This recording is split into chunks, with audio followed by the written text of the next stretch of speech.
Ang lahat ng opinyon, pagtingin, pananaw o kuro-kuro ng mga bisita at panauhin o mga anchors o host sa programang ito ay sarili at tanging opinyon at pananaw ng mga nabanggit at hindi opinyon o pananaw ng Aliw Broadcasting Corporation, mga producers o mga namamahala ng Aliw Broadcasting o anumang organisasyon na affiliated sa network at kailanman ay hindi iniendorso ng Aliw Broadcasting Corporation ang mga nabanggit na opinyon at pananaw sa programa. Pagsapit ng alas 12 bago ka mag-lunch O kaya nagla-lunch ka dagdagan pa ang mga alam mo para hindi ka naman huli sa balita. live sa DWIZ Manila at sa lahat ng DWIZ News FM sa buong Pilipinas, Luzon, Visayas at Mindanao at mapapanood ng live sa Aliw 23 Free TV at sa lahat ng digital channel ng DWIZ ang Balitang Bayan. Mga balitang nangyari lang at kasalukuyang nangyayari. Balitang Bayan. Kasama ang opisyal na tagagising ng bayan, si Drew Nasino. Di ka aantukin kapag nalaman mo na ang latest sa Balitang Bayan. Sa patuloy na pagbabalita ng tama at paglilingkod ng tama. Balitang Bayan.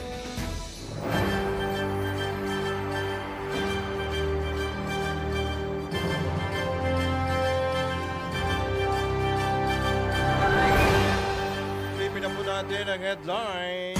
Balitang Bayan. Bagyong Pising bahagya pang lumakas. Balitang Bayan. Panibagong oil price rollback namumuro sa susunod na linggo. Balitang Bayan. Presyo naman ng kuryente nagmura pero pagbaba ng singil malabo pa rin. Balitang Bayan. Kaso laban kay dating Pangulong Duterte, pinalakas pa ng ICC prosecutors, hirit na ipa-disqualify ang dalawang judges tuluyang ibinasura. Balitang Bayan. Balita sa ibayang dagat, Pope Leo XIV muling bubuhayin ng tradisyong magbakasyon sa Castel Gandolfo tuwing summer. Balitang Bayan. Sa sports, paglipat ni Phoenix Suns star player Kevin Durant sa Rockets, isinasapinal na. Balitang Bayan. At sa showbiz, Alden Richards bibida sa isang Pinoy event sa London. Tuloy-tuloy ang mga balita sa Balitang Bayan. Kasama si Drew Nasino.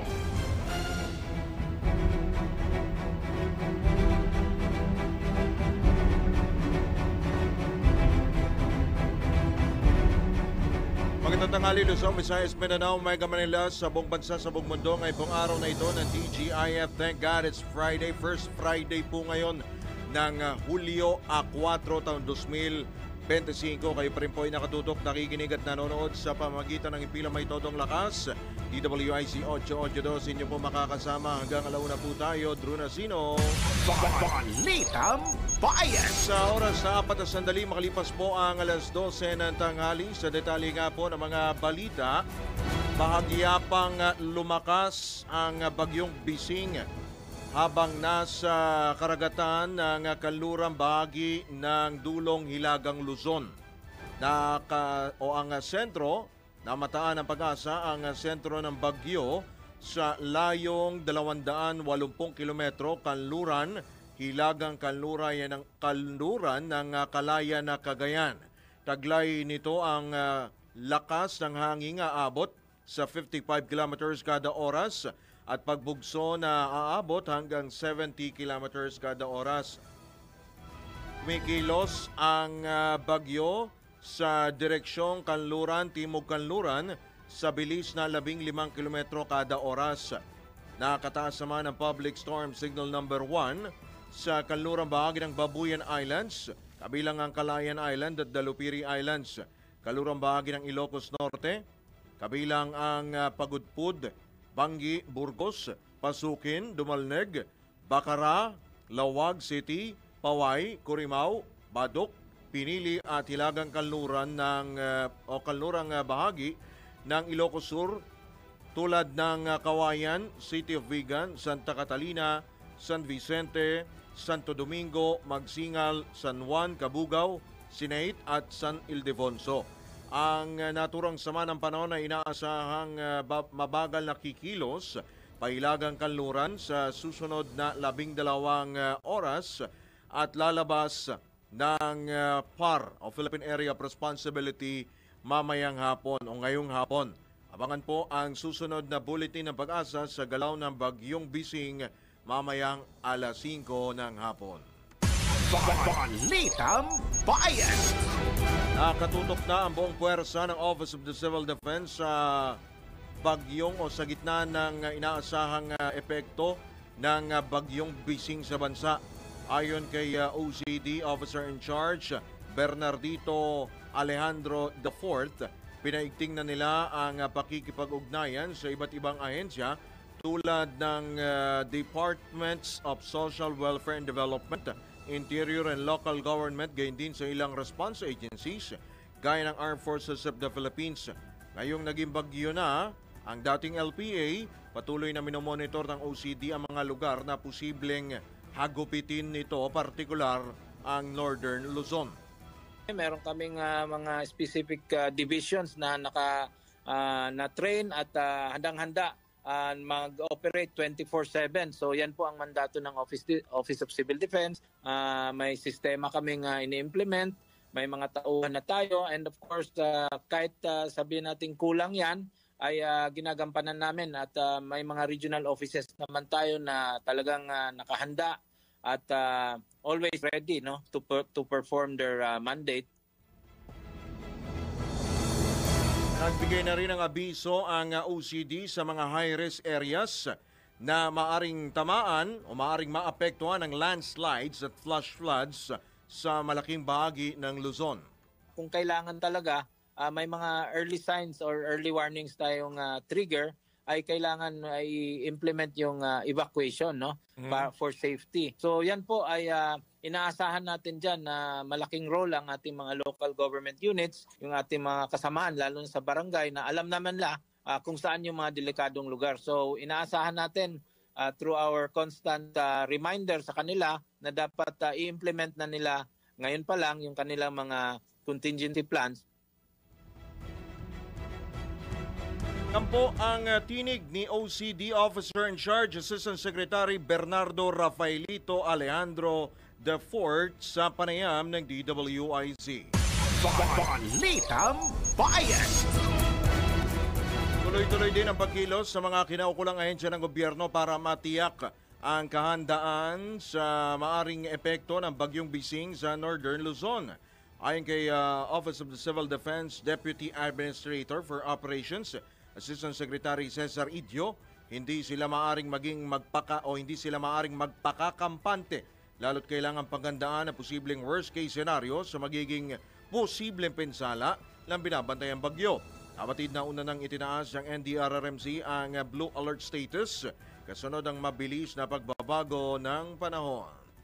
Balitang Bayan! Kaya ng balitang iyan, tanggap po tayo ng report. Round-the-clock monitoring sa mga lugar na apektado ng sama ng panahon o ng Bagyong Bising, ipinatupad na ng OCD. Ang pagulat mula kay Patrol 17, Jopel Peleño. Ipinatutupad na ng Office of Civil Defense o OCD ang round-the-clock monitoring sa mga lugar na apektado ng sama ng panahon. Ayon kay OCD Deputy Administrator for Operations Assistant Secretary Cesar Idio, nakatawang nila sa pagsasagawa ng masusing pagmamonitor sa lagay ng panahon ang DOST Pag-asa. Nanatili aniyang bukas 24/7 ang Virtual Emergency Operation Center ng ahensya upang makapagbigay ng agarang emergency o disaster response sa mga lugar na apektado ng malakas na buhos ng ulan kung kinakailangan. Pinaalalahanan naman ng OCD ang publiko na manatiling alerto at agad na tumalima sakaling ipag-utos ng mga kinaukulang ahensya ng gobyerno ang paglikas sa kanilang mga lugar. Ito si Patrol 17 Chapel Peleño. Para sa impilang may todong lakas, DWIZ nagbabalita ng tama, naglilingkod ng tama. Balitang bayan. Saktong-sakto ngayon pong tag-ulan at ngayong may bagyo, dapat nalinis na po yung mga estero na yan. Dapat lang po ay matanggal yung mga nakaparang basura dyan. Dahil pamahalaan na nawagan sa publiko na aktibong makiisa tayo sa tamang pagtatapon ng basura at cleanup drive sa mga komunidad. Troll 13, Gilbert Perdes sa detalye. Nanawagan ng Malacanang sa publiko na aktibong makisa sa tamang pagtapon ng basura at mga community cleanup efforts para maiwasan ang mga pagbaha ngayong tag-ulan. Ayon kay Palace Press Officer Claire Castro, marami sa mga mabababang lugar at urban areas ang patuloy pa ring binabaha, hindi lang dahil sa malakas na ulan, kundi dahil na rin sa mga baradong kanal at daluyan ng tubig na dulot ng mga basura. Kaugnay nito'y nanawagan si Castro sa publiko na tigilan na ang maling pagtatapon ng basura at maging parte ng solusyon dahil kumikilos naman ang gobyerno. Tiniyak din ng palasyo ang patuloy na commitment ng pamahalaan sa mga flood mitigation projects sa pamamagitan ng pagpapatayo ng mga infrastruktura at pakipag-ugnayan sa mga lokal na pamahalaan. Patrol 13, Gilbert Perdes para sa Himpilang May Todolas, DWIZ. Nagbabalita ng tama, naglilingkod ng tama. Kapag may bagong balita, naka-on air, agad-agad, DWIZ Patrol Report. Oras po na 12 minuto makalipas po ang alas 12 na ng tanghali. Sa iba pa rin paksa ng mga balita, asahan ang panibagong rollback sa presyo ng mga produktong petrolyo sa susunod na linggo. Batay sa pagtaya ng Jetty Petroleum, gamit ang average ng trading sa Minam Platts ng Singapore o MOPS sa nakaraang 4 na araw, inaasahan ang 20 hanggang 40 sentimos na bawas presyo sa kada litro ng diesel, habang 80 sentimos hanggang piso kada litro sa gasolina. Bumaba ang presyo ng langis ngayong linggo dahil sa unti-unting paghupa ng tensyon sa Middle East, dahilan upang mawala ang tinatawag na risk premium sa krudo at mga oil products. Balitang bayan. Bumaba naman ng 16 centavos o 3.9% ang presyo ng kuryente nitong Hunyo. Nakatumbas ng 3 pesos 86 centavos mula sa 4 pesos 2 centavos per kilowatt hour noong Mayo. Ito ayon sa Independent Electricity Spot Market Operator of the Philippines, ay batay sa datos ng Wholesale Electricity Spot Market o WESM para sa billing period mula May 26 hanggang June 25. Ang pagmura ng kuryente ay bunsod ng mabilis na pagbaba ng demand kumpara sa pagbaba ng supply. Gayunman, hindi ito nangangahulugang mababawasan na rin ang singil ni Juan de la Cruz, makaraang linawin ng Meralco na maaari namang tumaas ang generation charges ng kanilang regular suppliers. Bunsod naman ito ng ilang factors gaya ng paghina ng piso kontra dolyar. Balitang bayan. Matalatanggap pa tayo ng isa pang report. Alos 300 mangingisda sumugod sa Korte Suprema. Karapatan sa 15-kilometer municipal waters iginiit. Ang kabuuan ng report mula kay Patrol 24, June Samson. Nagprotesta sa harap ng Korte Suprema ang humigit kumilang 300 mangingisda mula sa 9 na lungsod at lalawigan, kabilang ang Quezon, Cavite, Bataan, Zambales at Navotas. Bit-bit nila ang effigy ng barkong pangisda na sumisimbolo sa mga malalaking komersyal na bangkang nangingisda sa loob ng 15 kilometrong munisipal na katubigan. Ayon sa Pangisda Pilipinas, dapat ay para sa maliliit na mangingisda lamang ang nasabing katubigan. Ngunit pinayagan ito ng Korte Suprema matapos pagtibayin ang desisyon ng Malabon Regional Trial Court noong August 2024. Hiling ng mga mangingisda na agad tugunan ng Korte ang kanilang motion for intervention. 3 buwan na ang lumipas, ngunit nananatiling tahimik ang hudikatura. Giit ni Pablo Rosales, tagapangulo ng Pangisda, na huwag hayaang nakauwi ng mga kapitalista ang munisipal na katubigan at sana'y pakinggan ang kanilang panawagan, lalo na yung mga maliliit na mangingisda. Patrol 24, June Samson para sa Pilang May Todong Lakas DWIZ, nagbabalita ng tama, naglilingkod ng tama. Kapag may bagong balita, naka-on air, agad-agad, DWIZ Patrol Reports. Tanggap naman tayo ng pag-ulat mula sa ating Metro Patrol.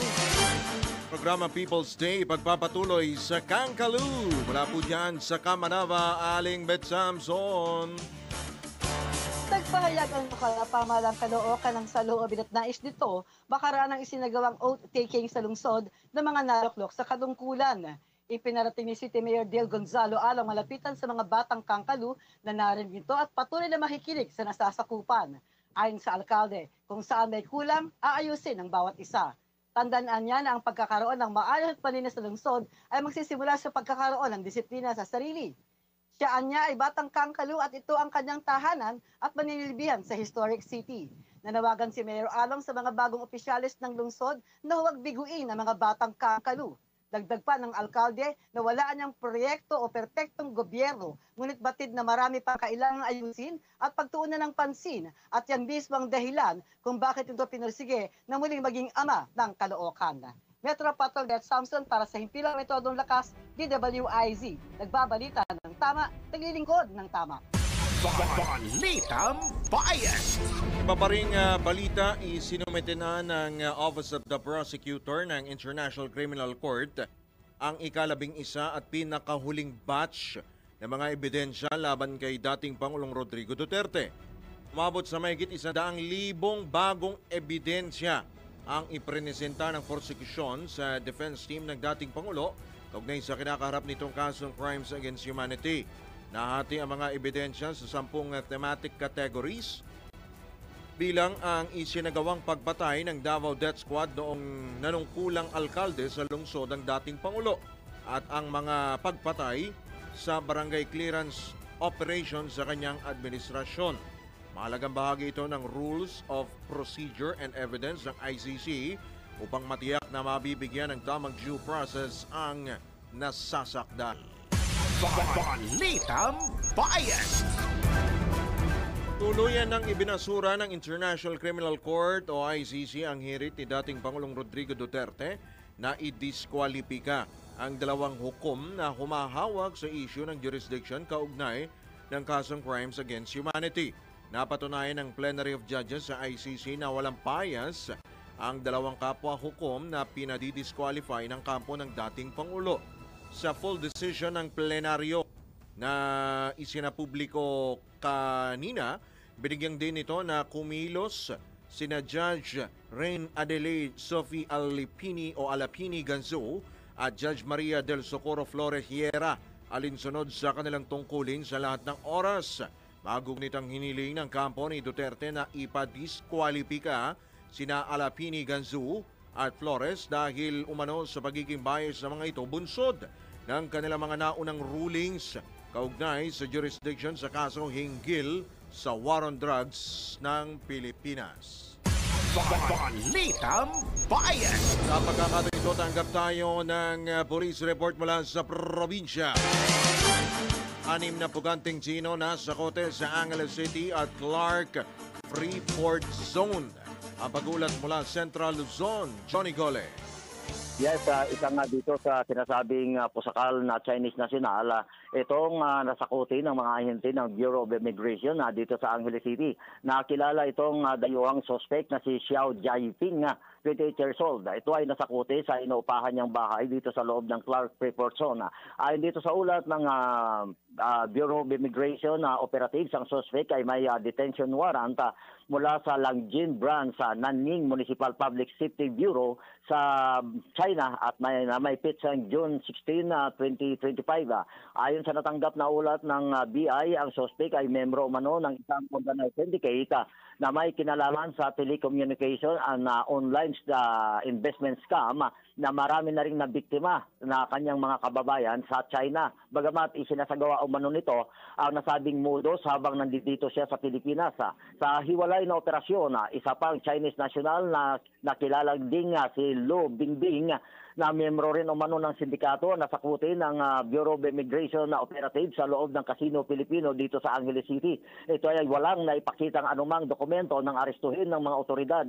Kasamang inaresto ng suspect ang lima pa niyang kasamahan dahil sa pare-pareho silang walang hawak na dokumento. Sila ay sinasailalim ngayon sa background checking upang malaman kung may kinasangkutan din ang mga ito ng kakaibang kaso. So yan ang update, buhat dito sa lungsod ng Angeles. Ito si Central Luzon Patrol, Johnny Gole, para sa Impila May Todo Lakas, DWIC, nagbabalita ng tama, naglilingkod ng tama.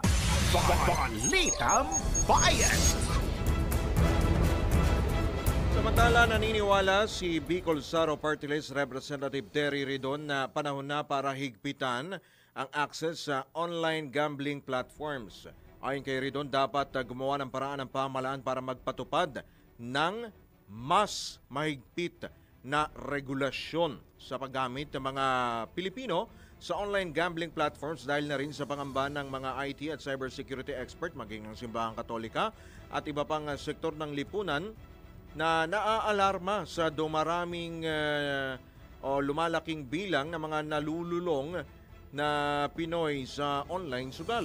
Isaan yan sa mga maaring gawin, lalo na ng Kamara o ng Kongreso, ay magpasa ng panukalang batas na mag-uutos sa mga online gambling apps na lumikha ng sariling payment system upang hindi ito umasa sa mga e-wallet platforms na karaniwang ginagamit sa iba't ibang uri ng pagbabayad.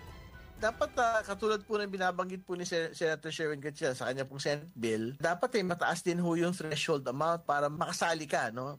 O makataya ka. Ibig sabihin, hindi pwede nga katulad sinabi, hindi pwede 20-20, hindi pwede 30-30, 100, kundi ang binabanggit niya, 10,000 po dapat yung minimum pong ilalaga ko mong pera muna. Ibig sabihin kasi pagka 10,000, pag-iisipan mo, pangbayad ko na lang siguro na upa ng bago to, pangbayad ko na lang grocery siguro to. Na po ang tinig ni Bicol Saro Party List Representative Terry Redon sa panayam ng DWIZ. Balitang Bayan!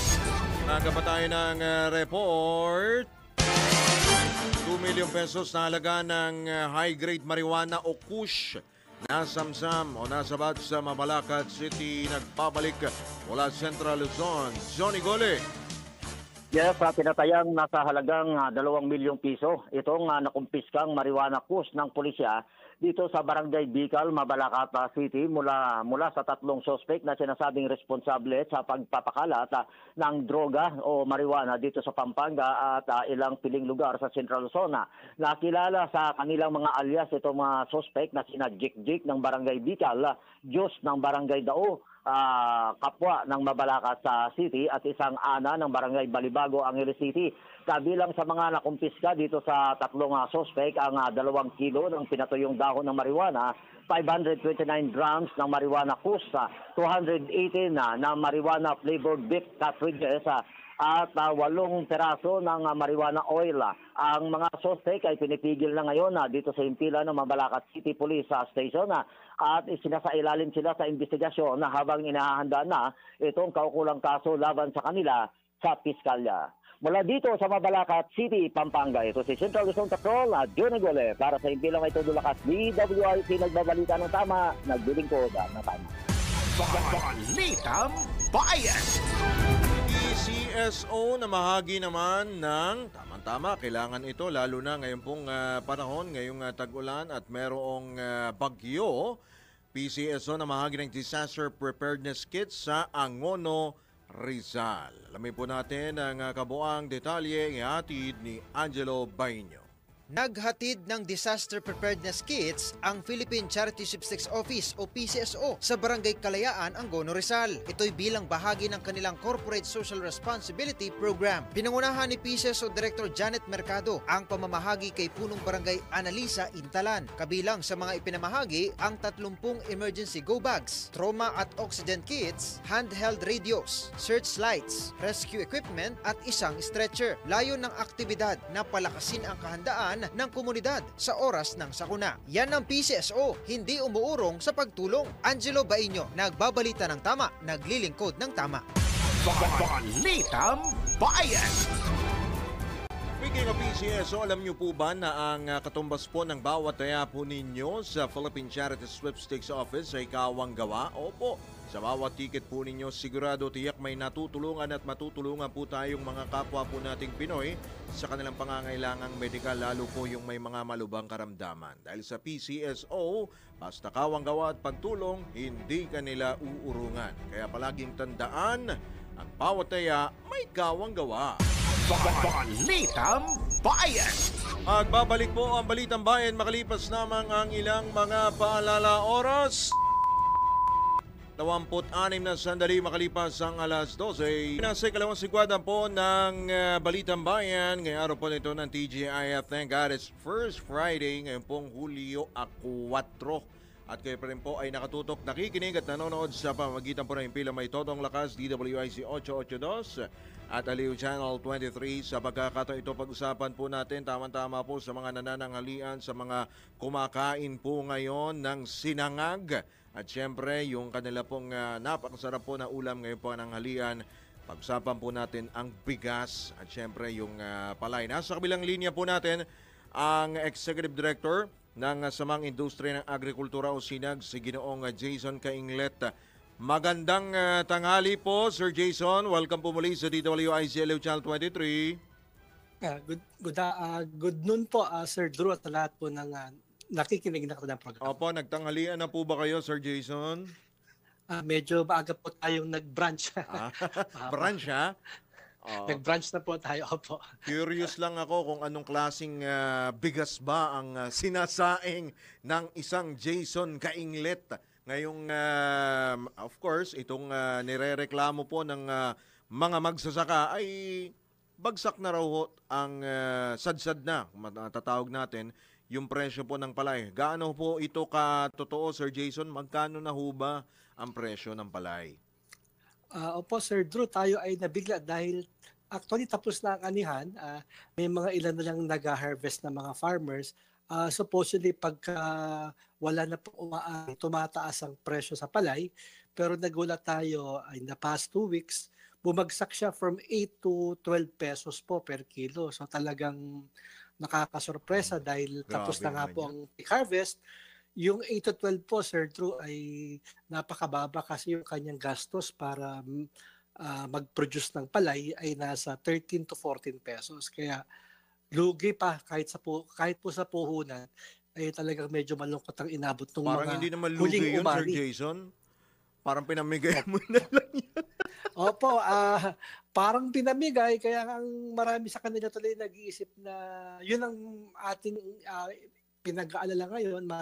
Marami biglang nag-isip na ngayong susunod na cropping, baka hindi na magtanim o kung magtatanim man sila, yung eksaktong pangkain lang nila. Dahil nga po, ilang buwan nilang pinaghirapan, yung palay, nung inani, mas lugi pa sila nung kesa sa kanilang ginastos. Kaya po yun ang medyo malungkot na balita nitong nakaraang 2 linggo po. Parang palay din. Pag may bagyo, dapang-dapa. Opo, ganun ang sitwasyon ng mga magsasaka. Pero Sir Jason, bakit ho ba humantong sa ganito at sumadsad sa ganito pong may 9 pesos pang? Tama ho ba? Meron pang 9 pesos? Meron pong 8 pe 9. Yun po ang antindi naman talagang yan. Opo, medyo bagsak. Ang talagang dahilan sa tingin namin ay dahil marami po yung imported na bigas na sa murang halaga lang nakuha dahil nga po tinapos ang taripa. Ang landed cost po for the past 2 months, Sir Drew, nasa 26 pesos. Ibig sabihin, nakarating na yan sa pantalan, pwede mo na nga siyang ibenta sa 26, 28, ganyan. Kaya ang mga millers, yung mga namimili ng palay, sa totoo lang, ang kaya lang nilang bilhin ay nasa halagang 15 pesos. Sana nga bumili ng 15 pero sa sobra kasing dami ng bigas sa palengke, kahit sila nagdadalawang isip kung magkano nila ibibili yung palay ng ating mga magsasaka. Yun po nagkaroon ng chain reaction, talagang subadsad ang pakiusap na sana natin kahit do sa 40-15 sana ay hindi naman sila malulugi pa, no? Yung mga millers. Ang problema, nakikipagkompetensya rin sila directly sa mga imported na bigas. Kaya takot din silang sumugal kung mataas nila bilhin yung palay po ng ating mga farmers. Oo, di ba ho, pag bibili tayo ng palay, ang katumbas ng 1 kilong bigas, 2 kilong palay yun, di ho ba? Opo, yung ating rule of thumb. Kaya kung Yes. bibili sila ng 16, 17, sa 34 or 35 din niya mabibenta. Oo. Ang problema natin talaga itong mga imported na bigas, sa 30 hanggang 33 Oo. kada kilo, laban na yung mga importers. Ibig sabihin, sa 30 pesos lang may kita na sila eh. Ibig Oo. sabihin, yung pagbabagsak kanilang mga retailers, Opo. kahit ibenta sa 35, Hindi na kita sila ang retailers nun. na. Oo. Oh, hindi na lugi. Yung millers, yung 35, ipapasa pa lang nila yun sa mga retailer, wholesaler. Kaya, kumbaga, hindi naman natin sila pinagtatanggol. Pero talagang mabigat din yung sitwasyon ng mga millers. Kaya ang sabi talaga natin, yung urgent na kailangan ngayon ay masuportahan yung farmers, dagdagan sana ng 5 piso per kilo yung presyo 5 ng palay. pesos. Kung kaya po nating i-subsidize yung bigas sa 20 pesos, ano? Kung maalala natin, 20 pesos yung bigas, pero sa 20 pesos po na bigas kasi, 13 pesos doon yung sinasubsidize ng gobyerno. Binili ng NFA sa farmer ng 24, giniling niya, at 35 pesos yon. Tapos ibabalik na ibebenta sa 20 pesos. Ibig sabihin, may lugi ang gobyerno ng 13 pesos sa 20 pesos na bigas. Okay lang yun kasi nakinabang po yung mga consumers natin. Sana ganun din po sa palay, i-subsidize ng government yung 5 to 6 pesos per kilo para may siguradong kita naman yung ating mga farmers. Opo. Pero yan, binanggit mo na nga rin yung 20 pesos na bigas. Ito ho bang pagsadsad ng presyo ng palay, ito ho ba may uugnay natin sa 20 bigas? Tingnan natin hindi. Tama naman yung paliwanag ng DA. Yung 20 bigas po kasi, ang binibili nila ay palay sa farmers ng NFA at 23 na binibili. Ibig sabihin, hindi niya binarat yung farmer sa palay para maging 20 yung bigas. Kaya lang talagang lugi ang gobyerno dahil sinubsidize nga po niya yung 9 pesos para maibenta niya sa 20 yung bigas. So tingin natin, wala siyang direct link. Ang problema natin, mabuti po natanong nyo, yung kasing pamimili ng NFA ng 23 pesos ng palay, napakalit lang po na porsyento sa kabuang harvest. Nasa 2% lang siya, Drew. So talagang napakaliit. Kumbaga, good for 8-9 days lang yan per year. Kung susumahin mo sa buong taon na ating kakaining bigas, nasa 10 to 15 days lang yung nabibili ng NFA palay. Kaya po yung kalaking bahagi ay mga traders at millers pa rin ang namimili ng palay. So hindi natin pwedeng isisi dito sa 20 bigas Sir Jason, yun ang malinaw. Tayo hindi naman natin sinisisi yung 20 pesos na bigas. Ang talagang sinisisi natin, yung dahil binagsak yung taripa sa imported na bigas, kaya bumabaha ngayon ng napakamurang bigas na hindi makasabay yung ating mga local traders at millers. Alright. So, hindi rin kasalanan ng mga barat na rice trader to, ha? Meron silang bahagyang kasalanan kasi kaya naman nilang bumili sa 15. Okay. Kasi pag kinuwenta natin yung 15, 30, 32, mabebenta nila. May kikitain sila. Kaya lang masyado siguro natakot o baka nga dahil na rin sa pangambang liit ang kanilang kita. Kaya binarat. Meron pa rin pong profiteering kung yun ang basis natin. Dahil nga, wag naman sanang masyadong binarat ang farmers natin. Pero ang sinasabi ho ng gobyerno ng Malacanang ay kayo sa panig po ng mga agrikultor, ng mga magsasaka, pwede nyo namang isumbong itong mga nambabarat na rice trader. Sa inyo ho ba?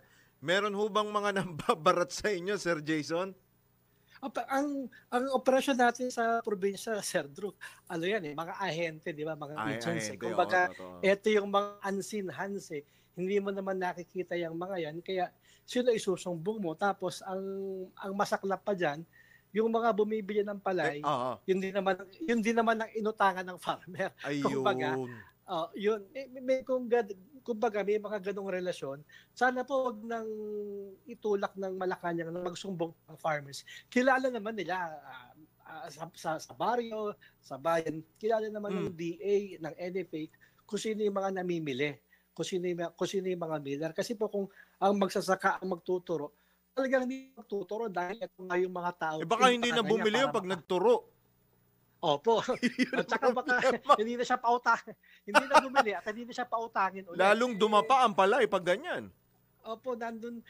Kumbaga kabisado naman ng gobyerno kung sino-sino yan, baka pwede lang mapakiusapan, masabihan. Wag naman, or kung meron tayong batas ngayon, yung Economic Sabotage Law, sabihin nila pagka ito ay tinuloy pa, kakasuhan namin kayo sa batas na to, which is non-bailable at life imprisonment po ang talagang punishment. So, we're hoping na kung sa smuggling, naghahanap tayo ng may masampulan. Yes, po dito ay meron din masampulan.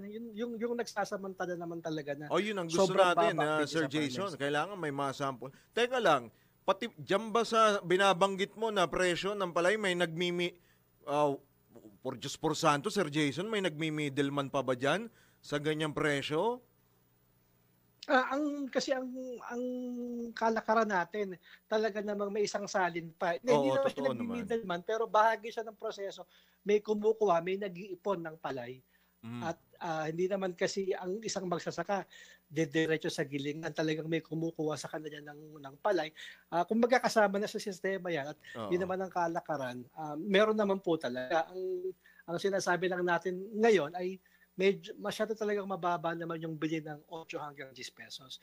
Yun pwede talagang makapag-intervene ng government na wag baratin at wag gamitin yung sabi nyo nga yung 20 pesos na bigas para i-justify na mura lang namin mabibili ang palay ng mga magsasaka. Oo, kasi importante ito lalo't nakatuon ng gobyerno doon sa benteng bigas program at syempre kung paano ito maisustain sa mga susunod pang taon. Yan ang pinakamalaking hamon para sa gobyerno, lalo sa Department of Agriculture at syempre sa inyo na rin po, mga magsasaka sa sektor po, sa industriya po ng pagsasaka, di ho ba yung ma-sustain itong mababang presyo nga ng bigas. Pero kayo ho ba ay naniniwala at kumpiyansa ho ba kayo na masusustain nga ho ito sa mga susunod na hanggang sa susunod na mga panahon, Sir Jason? Kaya naman po talaga kung may pang-subsidize ang gobyerno, pero yun nga ang ultimately mapapababa mo lang talaga siya. Pag napababa mo yung gastos ng farmer, dumami yung ani, maganda yung facilities niya, pagkaani, yung gilingan niya. Kumbaga, marami po talaga ang pwedeng improve, pero sa ngayon makakaya naman po siya kung talagang ang sabi naman ng Malacanang ay talagang popondohan niya to. And we welcome that para makinabang naman yung mga mamimili sa murang bigas. Yun nga lang, ang laging kapalit nun, sana may parehong pagtingin sa mga farmers naman na hindi rin sila malugi. Lalo ngayon talaga, ngayong panahon ng maghahanda na po ulit kasi sa pagtatanim ng farmers natin. Kaya crucial itong 5 to 6 weeks na ang farmers ay ma-encourage pa rin na magtanim. Yun po sana ang ating request sa lahat, ma-incentivize ang ating mga magsasaka para nandun pa rin yung kanilang interest at ma-encourage sila na tuloy-tuloy pa rin ang pagtatanim. Ayun, wag mong kakalimutan nga pala, Sir Jason, sabi ni Kasendong, yung abono. Kailangan din ng abono dahil kung walang abono, hindi naman magpa-prosper yung mga tanim natin na palay, di ba? O kailangan i-ano rin yan, di ba? I-subsidize din yan. Correct. Hanggang sa RTL, Sir Drew, nakasubsidize naman ang abono, ang fuel, lalo na. At yung sobrang nakolekta sa taripa, yung sa ating rice tarification. RTL, may sobrang 4 billion, 34 billion kasi nakolekta. Yung 4 billion sana, ibigay kaagad-agad as cash incentive sa farmers natin. At least yun, talagang perang magagamit nila sa pag-aaral ng anak nila, at least ma-encourage sila na pwede pa rin palang magtanim at may kitain sila sa susunod na 4 na 5 buwan. Pinanggit mo na rin itong RTL. Ngayong 20th Congress, ano ang nakikita mong kahihinatnan sasapitin itong RTL? Mukhang bubusisiin na naman ito. Though may mga pagtatangka na before, pero I think itong 20th Congress, mukhang pursigido ang Kongreso na bulat-latin nga itong RTL.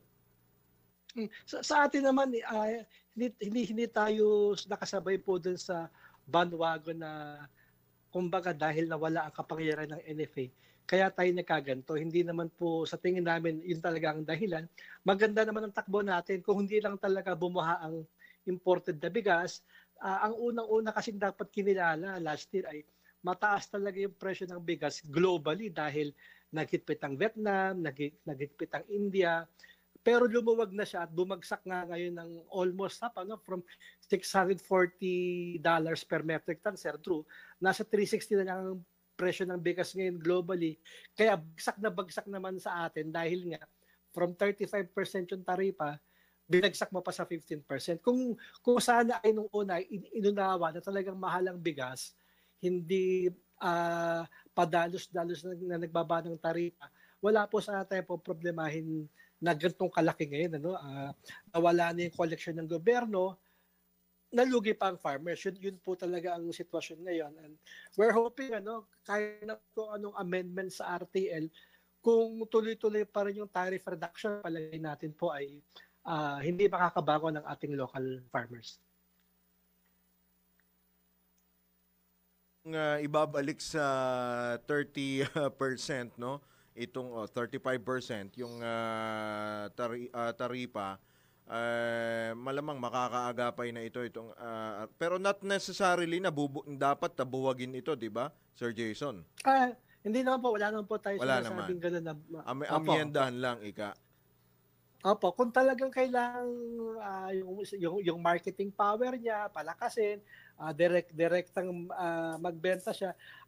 Kasi ang history naman yan, Sir Drew, kaya tinanggal sa NFA, alam naman natin yung kasaysayan ng araw na talagang naging pugad ng lahat ng kumbaga ay hocus-pocus na ikinalugi rin ng consumer at ng ating mga farmers.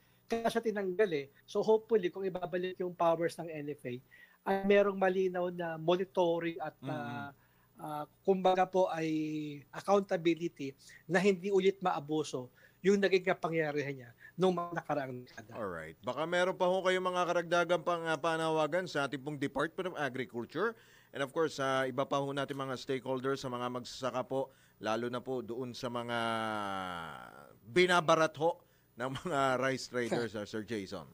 Opo, katuwang naman natin ng DA sa itong mga nakaraang panahon. We're just hoping na in the next 5 to 6 weeks, sama-sama nating tulungan ng mga farmers, i-encourage sila. Kasi eventually, pag walang nagtanim, talagang daos-dos ang ating food security. Mahirap po ang ating staple food ay iaasa lang sa importasyon. Opo, may bagyo pa. So yun nga po, so crucial yung 5 to 6 weeks. We're hoping everyone would act together para po matulungan ating mga farmers na tuloy-tuloy pa rin silang magsaka sa mga darating na panahon. Alright, hoping din po kami umaasa at nananalangin po, Sir Jason, na maging maayos po ang ating food sufficiency. Maraming salamat po, Sir Jason Kaingles, sa inyo pong oras. Magandang hapon po. Ingat po kayo, Sir. God bless po. Salamat po, Sir Drew, at magandang tanghali sa kanilang lahat. Salamat din po at good luck din po sa inyo. Si Ginoong Jason Kainglet, ang Executive Director po yan ng Samang Industriya ng Agrikultura o SINAG. Balitang Bayan. Magbabalik po muli ang Balitang Bayan makalipas lamang ilang mga paalala oras. Executive Director Wenner Contehino, 14 na minuto bago sumapit ang ganap na alas 1. Huling bahagi na po ng Balitang Bayan. Sa pagkakataon ito, tayo po itumanggap pa ng mga pag-uulat mula sa labas ng impilan. Negosyanteng si Charlie Atongang at iba pa kinalampag na mga kaanak ng nawawalang mga sabungero. Babalik si Patrol 24, June Samson. Hindi na napigilan ng ilan sa mga kaanak ng nawawalang mga sabongero na maglabas ng sama ng loob o galit sa negosyanteng si Charlie Atong Ang. Ito'y makaraang diretsahang itinuro ng nagpakilalang whistleblower na si Atong Ang umano ang mastermind sa insidente at nabanggit din ng aktres na si Gretchen Barreto, isang police colonel, isang retired judge, isang dating vice mayor at iba pa. Sinabi ni Mayor Joy Lopez na sana ay makonsensya at umamin na si Atong at iba pa, lalo na at may testigo at may mga ebidensya umano na magdidiin sa kanila.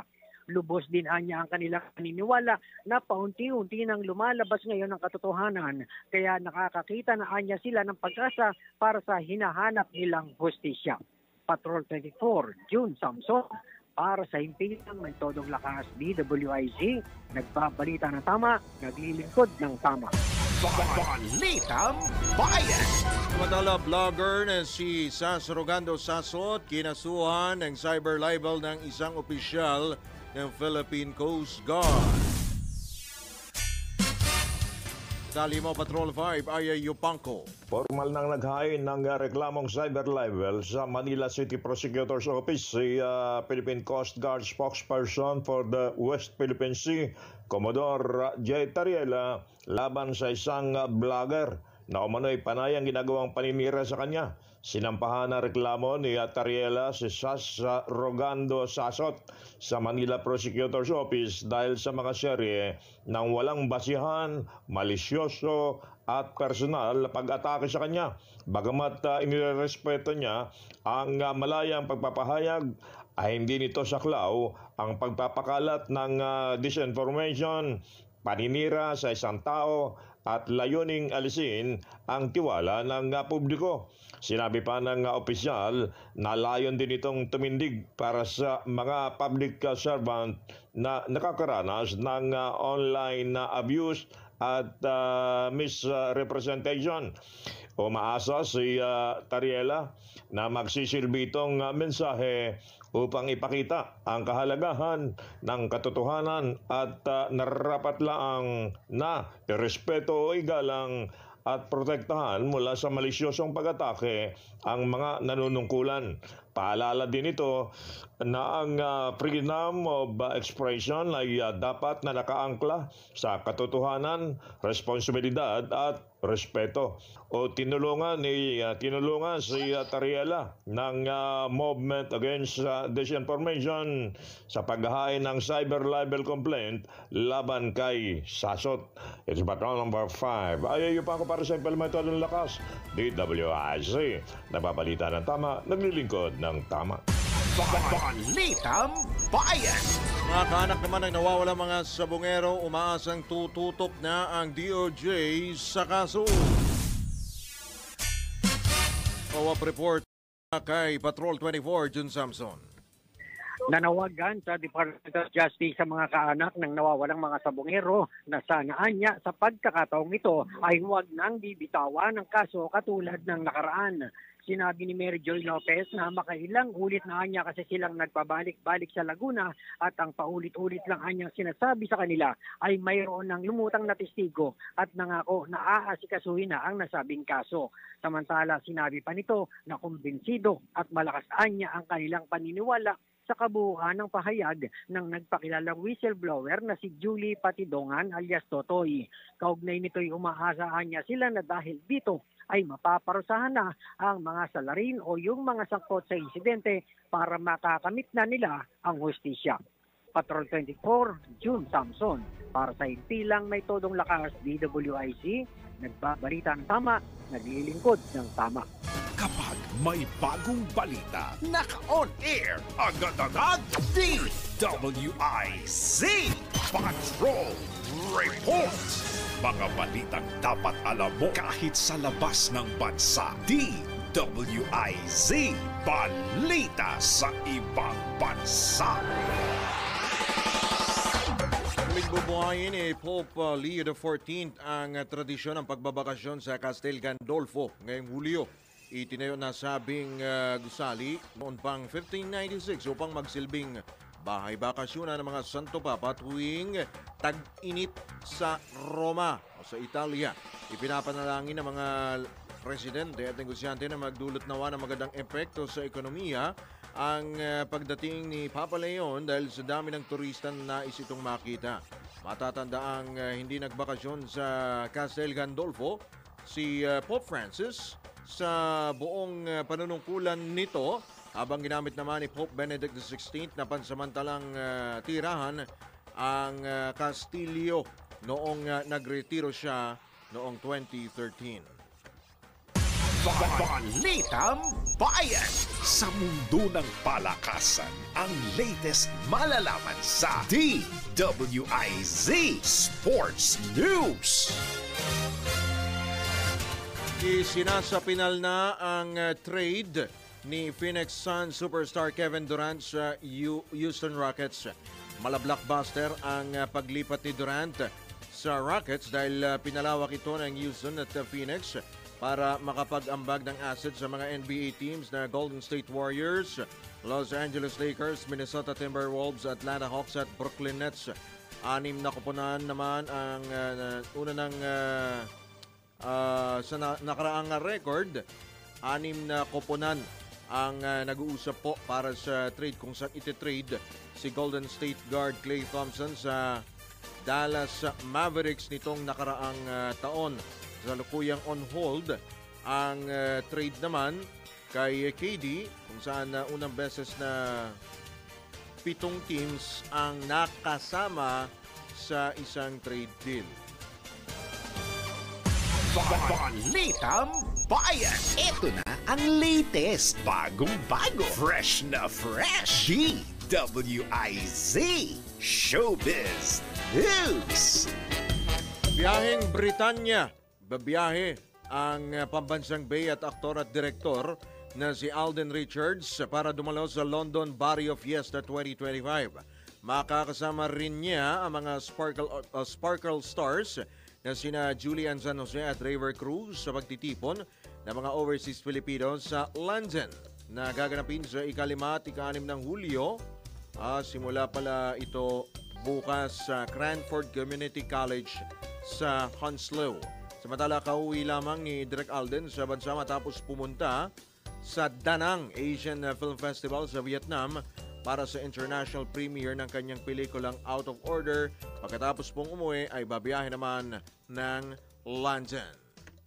Balitang Bayan! Samantala tayo po ay may panawagan po sa lahat po ng mga nakakakilala, kaibigan, kamag-anak, girlfriend, asawa, kahit ilang pong asawa, mga kaaway, mga pinagkakautangan. Ito pong nilalang po na ito.